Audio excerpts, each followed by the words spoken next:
Olá, turma, sou a professora Andréia. Gravei esse vídeo sobre as unidades 1 a 4 da nossa disciplina, para a gente estar conversando um pouco mais, detalhando cada unidade aí.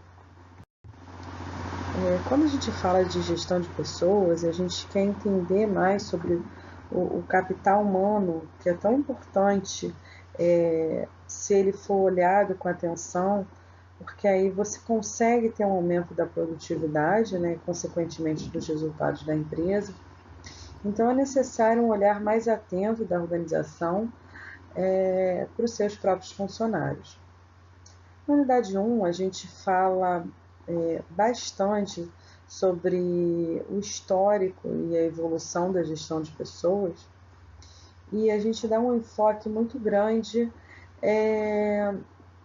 na teoria das relações humanas e no experimento de Mayo, né? O experimento de Hawthorne. E aí, o que a gente vê nesse experimento, né? Que é visto um novo tipo de posicionamento das organizações em relação às pessoas.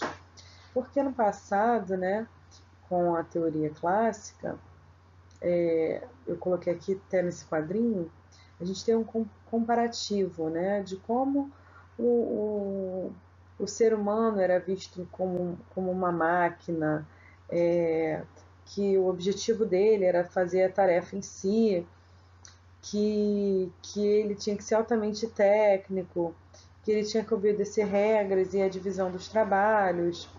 Já na teoria das relações, a partir do estudo de Maio, a gente está enfatizando as pessoas em si, né?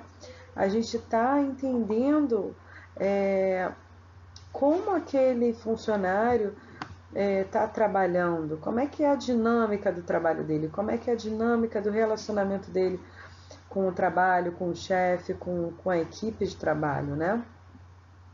E aí, a partir daí, começam a surgir estudos de motivação, de liderança, de comunicação, questões que começam a ser importantes para o entendimento da organização, porque ela começa a enxergar que isso é importante para aumentar a produtividade, para aumentar a motivação, né? Então, assim, basicamente, o que começou a ser visto é que a organização ela é formada por pessoas. E são as pessoas que fazem a empresa rodar e funcionar, né? E aí existe todo um relacionamento de confiança, de dinâmica entre essa equipe, né? Então, a administração em si, ela passa a ser humanizada, né? Então, são novos tempos aí da administração com a gestão de pessoas. E o Peter Drucker, um grande pai da administração, ele relata sobre as características do trabalhador na era do conhecimento. Com toda essa evolução, chegamos na era do conhecimento, que aí o trabalhador ele tem uma característica de aprendizado constante, né? Na era do conhecimento, não dá para você ficar estagnado no seu conhecimento. Você tem que estar constantemente evoluindo, constantemente aprendendo, tá? E aí ele precisa de uma educação formal, ele tem que ser especializado, trabalhar numa organização, ele pode atuar como consultor, prestador de serviço, né? Mas normalmente ele vai ser um empregado de uma organização em si. E aí, continuando a pensar na gestão de pessoas, a gente fala também de cultura organizacional, que aí é o conjunto de valores, crenças, atitudes que são compartilhadas pelos membros da organização. Por que a palavra-chave é compartilhada? Porque todos da organização têm que entender, compreender e acreditar nesses valores e utilizá-los no dia a dia do trabalho, tá? E aí, dando um gancho da cultura para o clima, né? O que seria o clima organizacional? É como aquele ambiente funciona, a energia daquele ambiente, né? As percepções dos indivíduos, tá? Individuais, grupais, e isso acaba ajudando o desempenho da organização. Se ela estudar esse clima, ela vai ver se tem funcionário insatisfeito, se de repente o pacote dela de benefícios não está legal perante o mercado, tá? Então, de posse dessa pesquisa de clima, que é a análise do clima da organização, ela vai envolver suas pessoas para gerar melhores resultados, porque ela vai identificar o que está sendo apontado nessa pesquisa como pontos de melhoria e vai trabalhar em cima desses pontos, né? Então, se você avaliar a cultura e o clima da sua organização, você vai estar propiciando uma gestão de pessoas eficaz, para estar buscando uma estratégia que gere resultados positivos para a empresa, né? E eu coloquei esse quadrinho aqui, que é uma metodologia para pesquisar o clima organizacional, que aí você fala da primeira, segunda e terceira dimensão. São as dimensões que vão ser analisadas nessa pesquisa de clima. E aí a gente fala também sobre a importância da motivação e comprometimento nos dias de hoje, né? A gente tem que ter funcionários engajados, funcionários que vistam a camisa, né?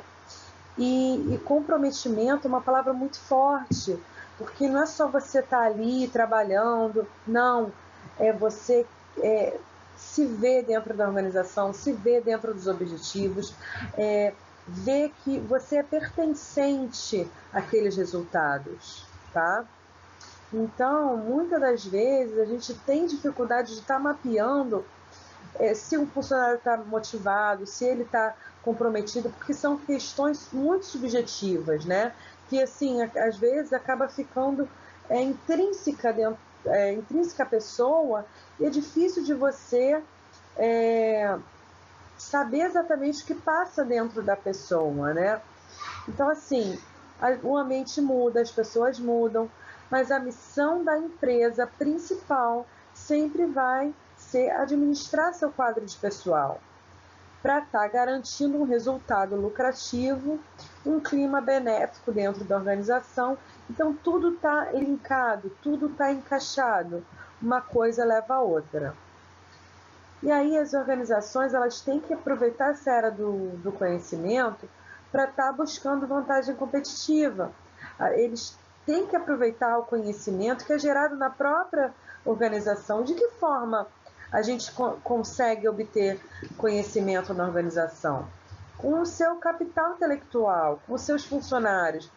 Às vezes você contrata uma pessoa que ela é super capacitada, tem doutorado, tem 1000 cursos no exterior, mas às vezes uma pessoa que está lá no chão de fábrica conhece muito mais da forma de produção, né? Conhece a forma que a roda anda, como a gente diz, né?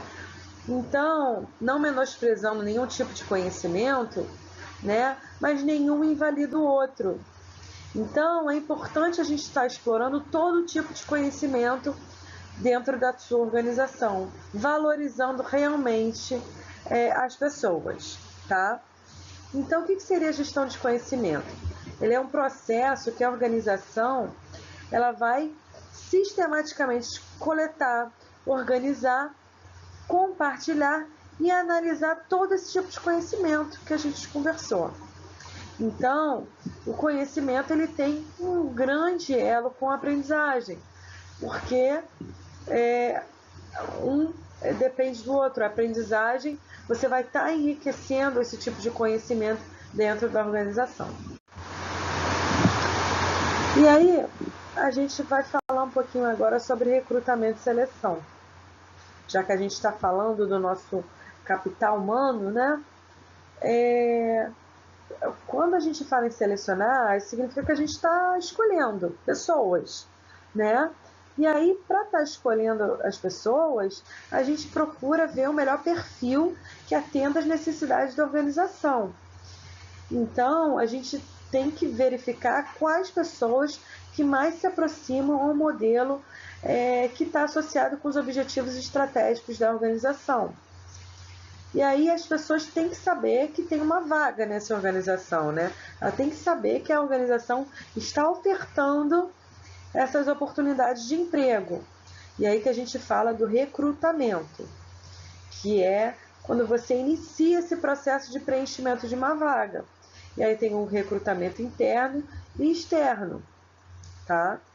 Então a gente não pode esquecer que o processo de recrutamento e seleção é uma questão extremamente estratégica na organização e que ele tem que ser conduzido de forma ética e imparcial.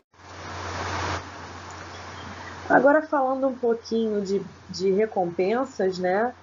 Quando a gente fala um pouquinho de cargos e salários, ninguém trabalha de graça, né? Todo mundo trabalha por alguma questão.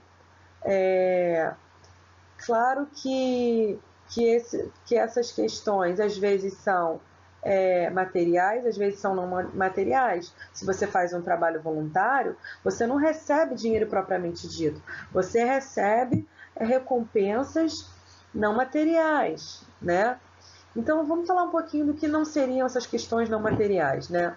Seria assim, programas de reconhecimento, você ser reconhecido, você ganhar um prêmio, um mérito, você receber um elogio, você ter um crescimento profissional, você ter um ambiente agradável que você possa trabalhar.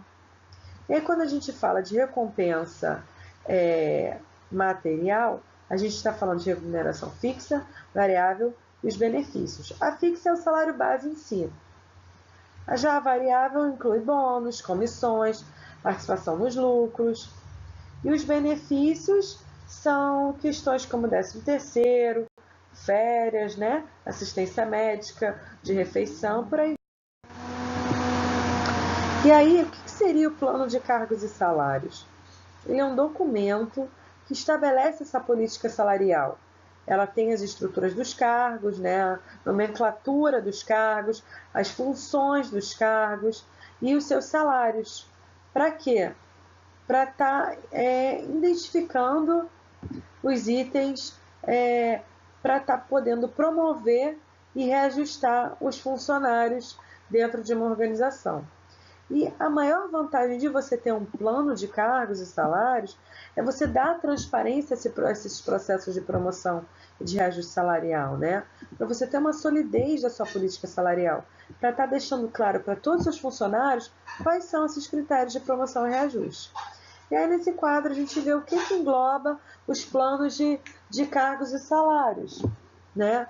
Que aí a gente fala um pouquinho de pesquisa salarial, avaliação de cargos, análise dos cargos, definição das estruturas e estabelecimento da política salarial.